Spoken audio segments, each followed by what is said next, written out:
Hello. This is the close-up image of the UAP UFO that I witnessed on June the 13th, 2022, just a couple of days ago. But if you look, let me try and zoom in. What do you think that is? What does that look like to you?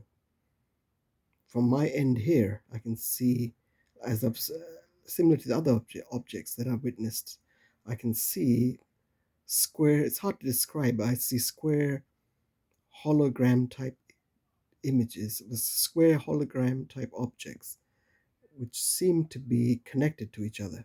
That's what I see. And I can see around the object a sort of glow all around the object. So it's giving up, seems to be, I'm not scientist, I can't say, but it seems to be giving off some sort of heat or something. So it's pretty interesting. We'll have to see if there are any other further developments. All right, bye.